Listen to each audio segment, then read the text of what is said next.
Hello, everybody, and welcome back to another episode of For the Record with Tess Hurd. I'm Tess Hurd, and this is For the Record. I hope that you all are having an incredible week and an even more incredible Friday. Man, it feels good to be back on Fridays. Oh my goodness. Alright, we are going to skip all of the chit chat, and we are going to jump straight into the topic of today's episode. We have a verdict. I know I didn't cover the last couple of days of the trial. I didn't really know exactly how to do that. So we went from the big bombshell of Johns Hopkins being at risk for immediate jeopardy to a verdict. So I am going to fill you in a little bit on what happened. The important thing is that we have a verdict.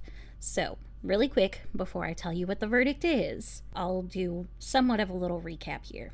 So basically what happened is the defense failed to bring in all of the evidence that the judge requested.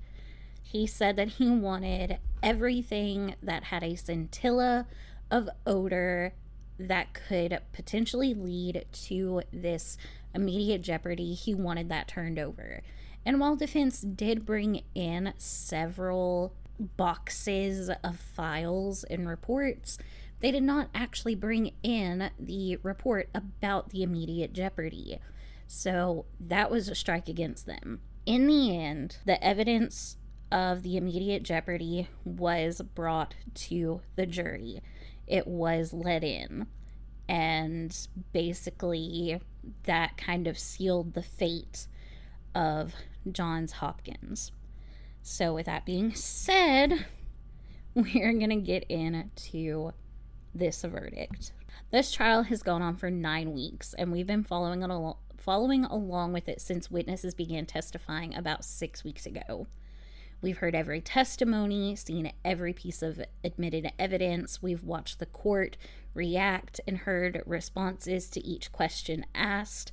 We've been shocked by this jury and their questions. We've listened to the motions and the arguments over witnesses and testimonies and evidence. We've been through it all together. And now we finally have a verdict. It took the jury a total of 995 minutes, which, if I'm not mistaken, is roughly 17 hours over a 3-day period. So let's see what the jury has to say. On the counts of false imprisonment, there were 3 counts of false imprisonment. They voted yes, they falsely imprisoned Maya. On the count of battery by Kathy Beatty, the jury voted yes, Maya was battered by Kathy Beatty. On the count of intentional infliction of emotional distress on Maya, they counted yes. On medical malpractice, the jury counted yes. On false billing, I really didn't know how to word that, but the Kowalskis were billed for the treatment of CRPS when they didn't actually treat for CRPS. The jury said yes, they were guilty of that. The estimated amount that the Kowalskis are awarded by the jury is, depending on the math, I've heard a couple of different things, somewhere between $238 million and $244 million. That is insane. So I do want to touch on the fact that the Kowalskis were suing Johns Hopkins, I believe, for $228 million. So either whether it's 238 or 244 million that the jury said this is what you should get, they exceeded that 228 million. I also want to say that there were these 7 counts, and I believe it's only 7. That's all I can recall listening to the verdict being read. So the 7 counts, they voted in favor of the Kowalskis on every single count. There's not a one that they did not get something for, that the jury voted in favor of defense for. And honestly, I'm shocked. I am absolutely shocked. I'm personally thrilled with this outcome, but I am shocked. Mostly at the fact that they sided with the plaintiff in the false billing, because there were things that were billed to the insurance that could have been used towards CRPS. But again, I think about how I have to go to my retina specialist, and every year I have to sign up at the front desk a consentment to treat. Okay, so they are able to bill me for the treatment. But then I also have to sign whenever I have to get an injection or whenever I have to have a surgery or something like that. I still have to sign a secondary waiver saying that they can do this treatment, so I can get billed for that. So I think that kind of covers two things. One, whenever Maya had stuff done, defense brought a witness in saying that whenever they brought Maya to the emergency room, they signed consent to treat. But there are other things that needed their own consent, don't they? Because if I have to sign consent for treatment at my retina specialist, but then I have to sign a separate consent for them to stick a needle in my eyeball, the first consent to treat doesn't cover the eye injections or the laser treatments or the surgery itself. There still has to be some sort of consent given for that separate action to be completed. But then it also leaves like a paper trail for insurance, like, okay, if they signed and consented to this, then we know that they got that treatment done, we can bill for that. And if I didn't get that treatment done, if I didn't sign saying that I consented to it, then there would be no paper trail and they could bill me for whatever they wanted to. So I think that it's crazy but awesome that they were able to get a verdict in their favor for the false billing. I'm thrilled. I'm so thrilled for them. I know that a lot of people think that Beata was abusing Maya, that Maya has some sort of factitious or conversion disorder, but if you really listen to the evidence, if you really watch and hear the testimonies of the people, if you listen to Maya, if you listen to Jack and Kyle and all of the different doctors and everything, I do not believe for an instant that Beata was doing anything to intentionally cause Maya harm. I just can't make myself believe that. There were a couple of times throughout the trial that I thought that, well, maybe she was being too over the top. And if I was a doctor, I may look at it and think, this looks kind of suspicious. But at the end of it now, after hearing all of the testimony and watching all of the trial and going through all of this, I really do feel like Beata was just trying to do what was best for Maya. And yeah, some of those things were probably extreme. They were probably excessive.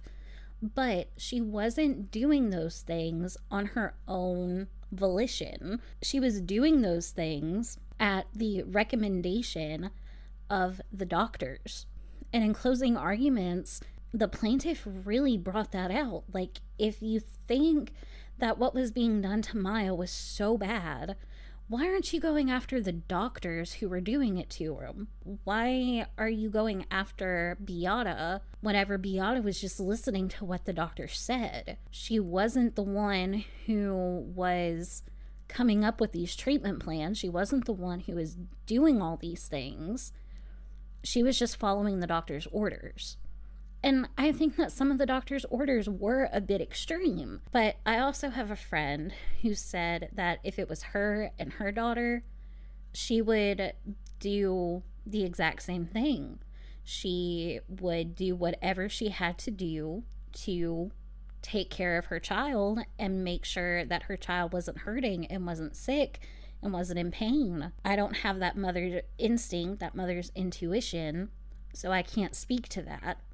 But I think about, as a type 1 diabetic, my mom walked through fire for me so I could get the medications that I needed, so I could get the treatments that I needed as a diabetic. And I think that that's just something that mothers do. They fight with everything they have. And I think that that's what Beata was doing. I think that she was simply fighting with everything that she had to keep Maya alive and safe. And you may say, well, the ketamine coma had a 50% chance of death. Technically, no one ever said that. It is risky, yes, but not a 50% chance of death. And if you think about it, if you had a child and they were in such horrible pain that they would tell you that they wished that they could go to heaven, that they wish that they could die and go to heaven, how do you not do everything you can to ease that pain and suffering in your child? How? Even without being a mom, I think that I would bend over backwards to do whatever I could for my kid if they were in that kind of pain.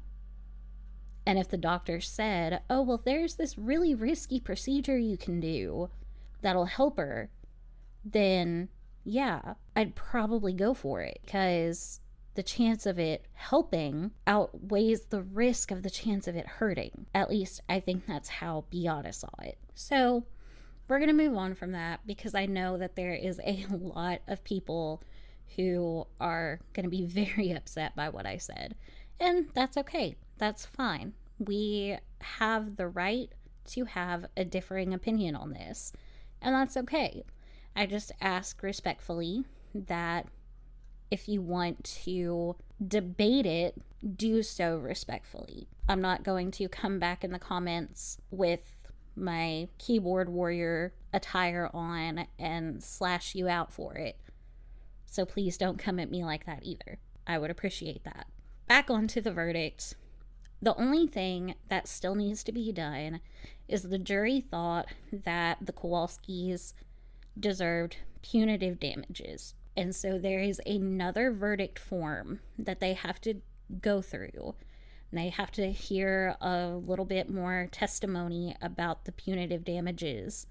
And then they will deliberate on the punitive damages. And there's already a little bit of drama going on with that. There is a cap for punitive damages in Florida. I think it's 3.5 times the amount. So I don't really understand it fully, but there is the possibility that the cap could be removed so that these punitive damages could be whatever.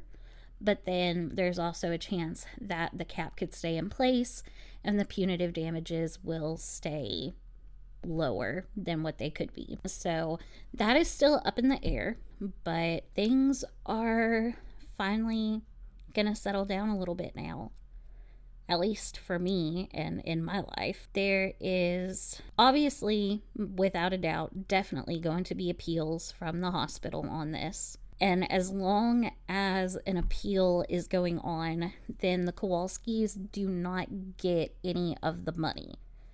It will go into some sort of trust or escrow or bond. And once the appeals are said and done, then they will be able to claim that money. Another thing that I want to talk about is the fact that no amount of money is going to bring Beata back. That's a fact. But I do think that this is going to give the Kowalskis some sense of closure And I just pray that because they have this verdict now, because they have this, because someone finally said to Maya, I see you and I believe you, maybe they can move on and they can gain a sense of peace and be able to finally put all of this not behind them, because I don't think this is something that you can ever truly move on from, but they can learn to live with the loss of Beata and they can move forward from here. I don't know how long it's going to take to get the punitive damages squared away, so I'm not going to add that in this episode, but I will probably do an update episode later on with that information in there. But that is where I am going to leave you guys off today. I know that this is another short one and mostly just me ranting and raving about some things, but I just needed to get my thoughts out, and that's one reason why I started the podcast, was so I could get my thoughts out about some of these court cases, some of these trials, some of these, cold cases and whatnot. And I'm glad that I have a place where I can do that and do so freely and not have to worry about, anybody coming after me, because honestly, if you come after me, it's really not going to bother me. So, yeah. All right, guys. I am going to be taking a week off, so there will not be another episode until the week after this. So there will be a new episode on November 24th, the day after Thanksgiving. There's also a possibility that I will have to take a bit of a sabbatical with the podcast, depending on what goes on at my next eye appointment. I may be in the books for another surgery. If I have to have another eye surgery, then that will put me out of commission for, depending on what kind of surgery it is, because we don't know yet, could put me out of the books for several weeks. But I promise I will keep you guys updated on that. And I think that's all that I have to say. So until next time, the record will so reflect.